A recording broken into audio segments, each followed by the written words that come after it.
c'est Denise la copine, j'espère que vous allez bien, mais en tout cas ça va très bien. Aujourd'hui on se retrouve pour une nouvelle vidéo que j'ai faite, enfin une évolution, un update d'une vidéo que j'ai faite il y a 7 ans, parce que les gars ça passe vite le temps. Ah, j'ai sorti cette vidéo il y a 7 ans genre, ça fait 7 ans que je suis là, plus de 7 ans que je suis là. Pourtant je suis toujours en code de bataillon, mais c'est pas grave.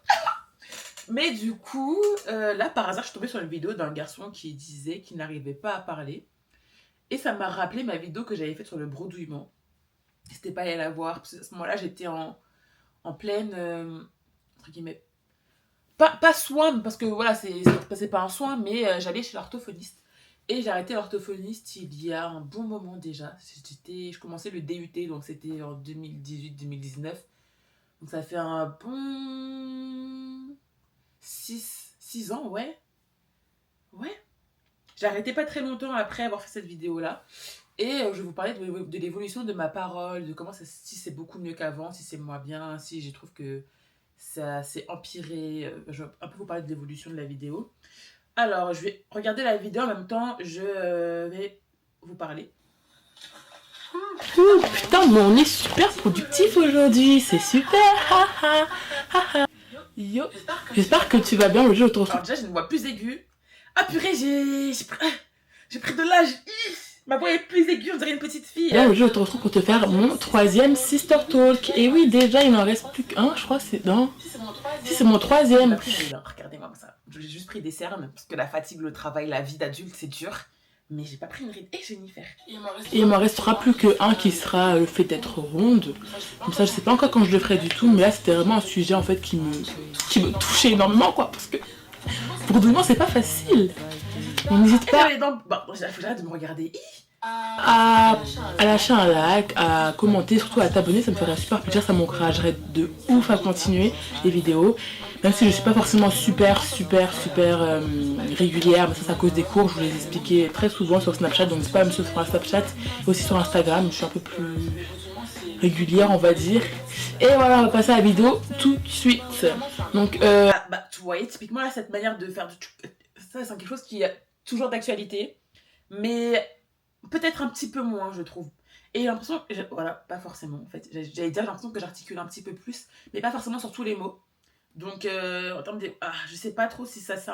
Je pense que ça s'est un petit peu amélioré, mais c'est toujours là. C'est toujours là. Et de toute façon, elle m'avait déjà dit, mon orthophoniste, que ça ne partira jamais vraiment. Alors, juste des périodes où ça sera beaucoup mieux et des périodes où ça sera pire. Parce que, en fonction de comment je me sens, de la fatigue, etc. Et en ce moment, comme je suis pas mal fatiguée, j'ai l'impression que ça c'est un peu plus empiré. on se peut dire que tu parles trop vite. Parce que là, d'ailleurs, vous remarquez. D'ailleurs, j'essaie de le contrôler, c'est assez compliqué dans mes vidéos. Là, je trouve que j'articule beaucoup moins. Vraiment, j'ai vraiment l'impression de vraiment moins articuler. Mais peut-être que vous remarquez que je parle assez vite. Surtout par rapport à mes anciennes vidéos, je parle beaucoup moins vite, mais avant, je parlais extrêmement vite et c'était super chiant. Et du coup, en fait, c'est le fait de parler trop vite. Putain, j'ai dit trop vite au moins 50 fois dans la même phrase, désolée. Et ça touche quand même pas mal de gens, je pense. Mais on s'en rend pas forcément compte. Moi, je m'en suis rendu compte. Allez quoi, je savais que je parlais trop vite au collège, mais pour moi c'était normal. Et j'ai commencé à voir une orthophoniste en première, je crois. Fin seconde, début première. Là, je la vois toujours à ce jour. Et bah, je parle beaucoup mieux grâce à elle, donc merci. Pauline, ma copine, non, je rigole, ça rime. Est-ce que ça me gênait au collège? Non, parce que j'étais avec tous mes potes, j'y connaissais tout le temps, mais à partir du moment où je devais parler avec d'autres gens, parler au téléphone pour commander un truc, je commençais à voir flou, genre je voulais pas parler, je me disais non, vas-y, je parle trop, ils vont pas me comprendre.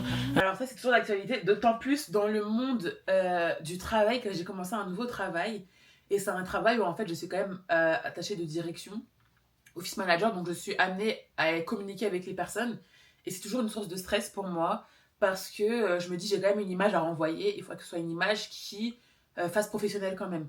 Et avoir du mal à s'exprimer, pour moi, ce n'est pas professionnel. Enfin, c'est pas vendant, c'est pas vendeur.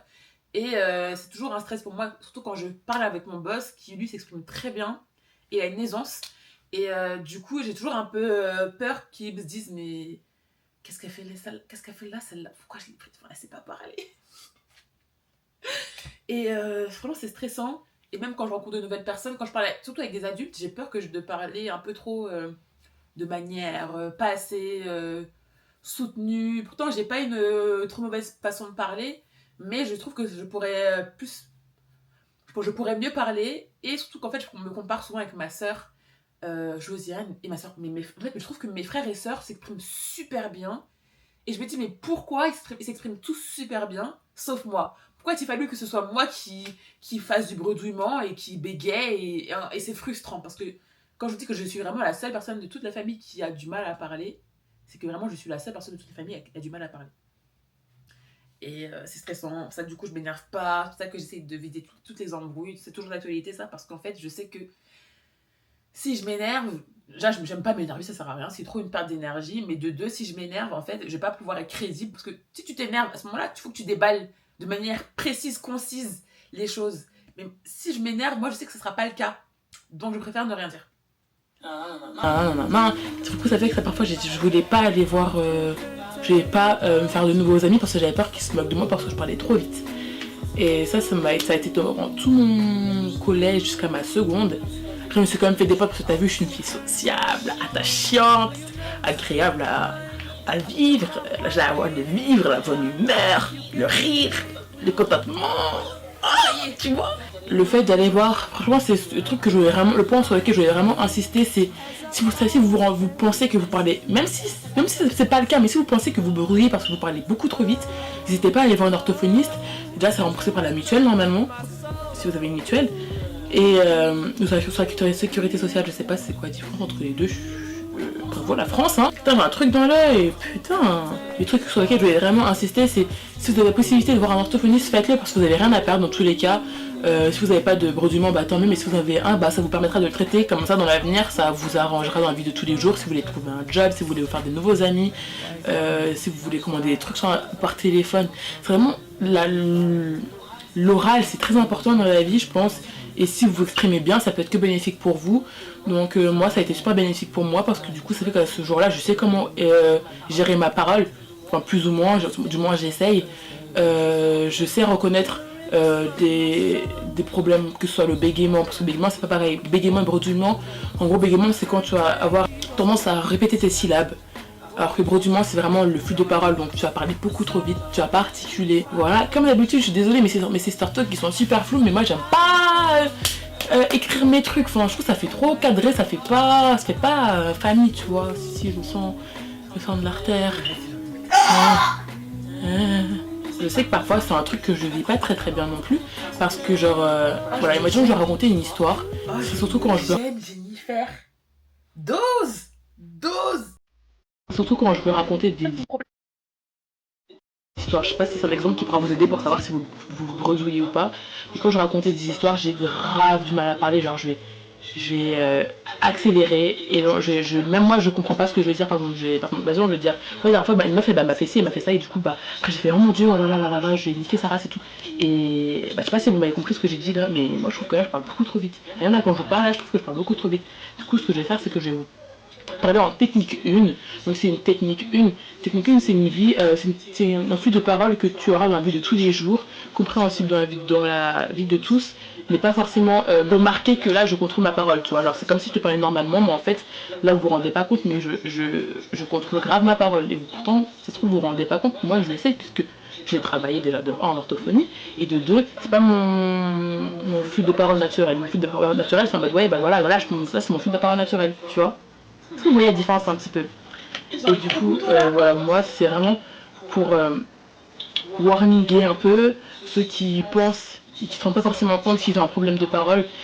Je vous jure que l'orthophonie, et que c'est pas vraiment un métier non plus super reconnu, pourtant ça sauve des vies, hein, parce que je sais qu'il y en a avec qui je fais des groupes parfois, ils se disent ouais, franchement l'orthophonie ça m'a grave sauvé. Et parfois quand je suis en groupe avec les autres gens avec qui je fais les groupes d'orthophonie, quand je vois leur évolution, je me dis franchement c'est vraiment bénéfique pour eux. Et ça se trouve moi aussi ils ont vu l'évolution que j'ai eue, et pourtant on m'en croit pas forcément compte. Cette vidéo c'est vraiment plus un peu de prévention, un peu pour prévenir ceux qui bredouillent et qui bégayent aussi, parce que je parle pas vraiment du bégaiement parce que c'est pas un truc qui me concerne, et je suis pas calée dans ce domaine là non plus.